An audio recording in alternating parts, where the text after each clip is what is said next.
Hello friends, welcome to Saji kitchen. இன்னைக்கு நம்ம சேனலில் வடகறி பண்ணுறதை தான் பார்க்க போகிறோம். அதை எப்படி சுலபமாக பண்ணலான்றத பார்த்துடலாம் வாங்க. இப்போ தான் நம்ம சேனலை ஃபஸ்ட் டைம் பார்க்குறதா இருந்தால் மறக்காமல் நம்ம சேனலை சப்ஸ்கிரைப் பண்ணிவிட்டு பக்கத்தில் இருக்க பெல் ஐக்கானையும் கிளிக் பண்ணிடுங்க. அப்போ தான் டெய்லி போடுற வீடியோஸ் உங்களுக்கு நோட்டிஃபிகேஷனாக வரும்.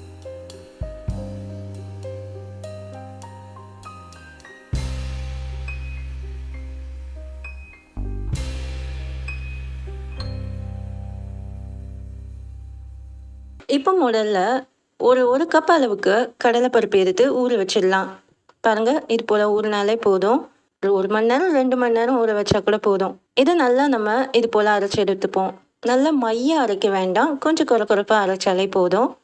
இப்போது இது கூட நம்ம என்னென்ன சேர்க்க போகிறோன்றத பார்த்துடலாம்.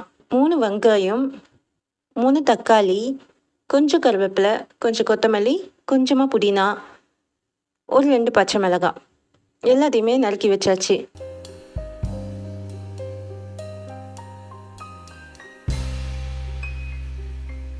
இது கூட பட்டை, லவங்கம், விரிஞ்சி இலை, 1 ஸ்பூன் அளவுக்கு இஞ்சி பூண்டு பேஸ்ட்டு.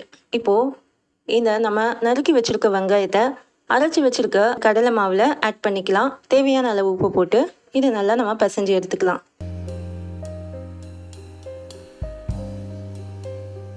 இப்போ நம்ம மிக்ஸ் பண்ணி வச்சுருக்க இது எல்லாத்தையுமே ஒரு சின்ன கடாயில் எண்ணெய் ஊற்றி வச்சுட்டோம். எண்ணெய் சூடான அப்புறமா இதை வடை மாதிரி தட்டி போட்டுடலாம்.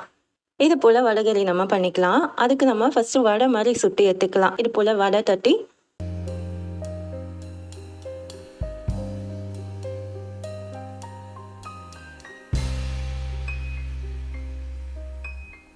இப்போ நம்ம ஒரு வடையும் திருப்பி விட்டுக்கலாம். எப்பவும் போல தான் நம்ம வடை சுடுவோம்ல, வடை சுடுற மாதிரி தான் இது போல் போட்டுக்கோங்க. இதை அப்படியே ஒன்று ஒன்றா திருப்பி விட்டுக்கோங்க.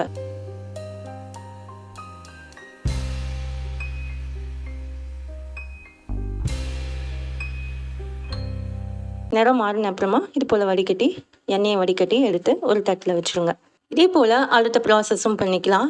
இருக்கிற மாவு எல்லாத்தையுமே இது போல் வடை சுட்டுப்போம். ஃபஸ்ட்டு வடையை சுட்டி எடுத்து தனியாக வச்சிடலாம்.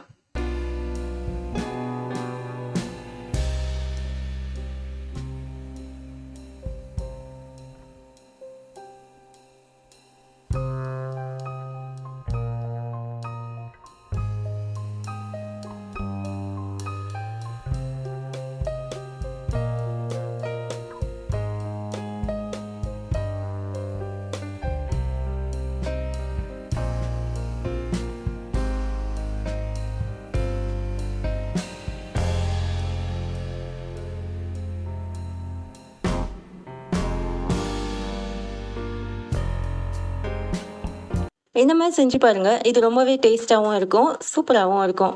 இது போல் எல்லா வடையும் நம்ம சுட்டு முடிச்சாச்சு. பாருங்கள், இந்த மாதிரி நம்ம வடை சுட்டு வச்சிட்டோம்.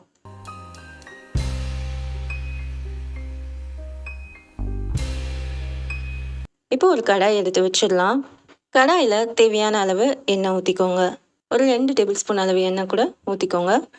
ஒரு 1/2 ஸ்பூன் அளவுக்கு கடுகு போட்டுக்கோங்க. கடுகு நல்லா பொரிஞ்சு வரட்டும்.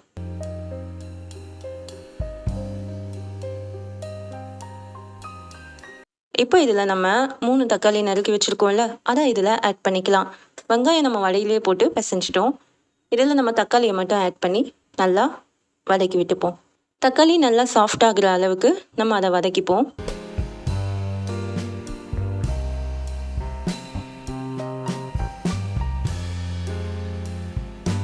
இப்போ இது கூட கொஞ்சம் புதினாவையும் சேர்த்துட்டு அதையும் மிக்ஸ் பண்ணிப்போம். கொஞ்சம் கொத்தமல்லி, கருவேப்பிலை, விரிஞ்சி இலை, பட்டை, லவங்கம் இது எல்லாத்தையும் இது கூட சேர்த்துட்டு இது எல்லாத்தையுமே நல்லா சேர்த்து மிக்ஸ் பண்ணி வதக்கி விட்டுருவோம்.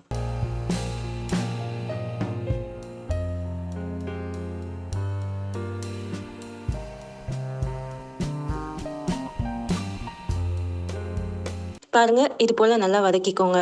இது கூட இப்போ நம்ம இஞ்சி பூண்டு பேஸ்ட்டையும் சேர்த்து அதையும் நல்லா மிக்ஸ் பண்ணி விட்டுருவோம்.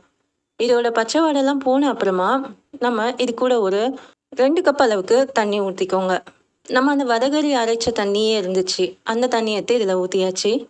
இப்போ இதில் நம்ம கொஞ்சம் லைட்டாக கொதிச்சு வரும்போதே ஒரு 1/2 ஸ்பூன் அளவுக்கு மஞ்சத்தூள், 1 ஸ்பூன் அளவுக்கு மிளகாய்த்தூள் இது 2யுமே சேர்த்து நல்லா மிக்ஸ் பண்ணி விட்டுக்கோங்க.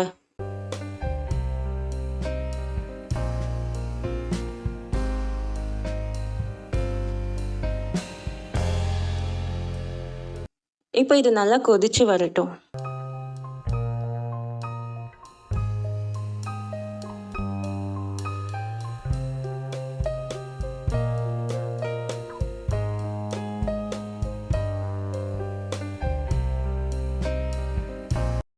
இது போல் நல்லா கொதிச்சு வரணும். இப்போ இது கொதிச்சு வரும்போது கையில் நம்ம வடையை பிச்சு போட்டு வச்சிடலாம். குட்டி குட்டியாக பிச்சு போட்டு வச்ச அப்புறமா இந்த கொதிச்சு வர ஸ்டேஜில் நம்ம இந்த வடைங்க எல்லாத்தையுமே இதில் ஆட் பண்ணிவிட்டு இதிலே நம்ம அதை நல்லா மிக்ஸ் பண்ணி கிளறி விட்டுட்ருக்கணும்.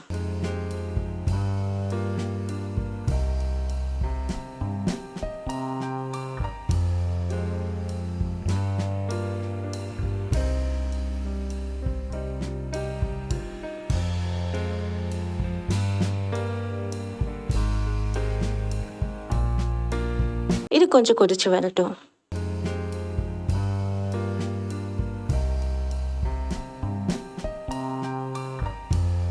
பாருங்க, இந்த மாதிரி கொதிச்சு வரணும். ரொம்ப அருமையான சூப்பரான நல்ல கமகமக்கிற வடகரி ரெடி ஆயிடுச்சு. இந்த வடகரியை நம்ம இட்லி, தோசை, பூரி, சப்பாத்திக்கு வச்சு சாப்பிட்டோன்னா ரொம்ப அருமையாகவும் சுவையாகவும் இருக்கும். வடகரி தயாராகிடுச்சு. பாருங்க, வடகரி சூப்பராக ரெடி ஆயிருக்கு. இதை நீங்களும் மறக்காமல் ட்ரை பண்ணி பார்த்துட்டு கமெண்ட் செக்ஷனில் சொல்லுங்கள். உங்களுக்கு இந்த வீடியோ பிடிச்சிருந்துச்சுன்னா இந்த சேனலை லைக் பண்ணுங்கள், ஷேர் பண்ணுங்கள், மறக்காமல் சப்ஸ்கிரைப் பண்ணுங்கள். தேங்க்ஸ் ஃபார் வாட்சிங்.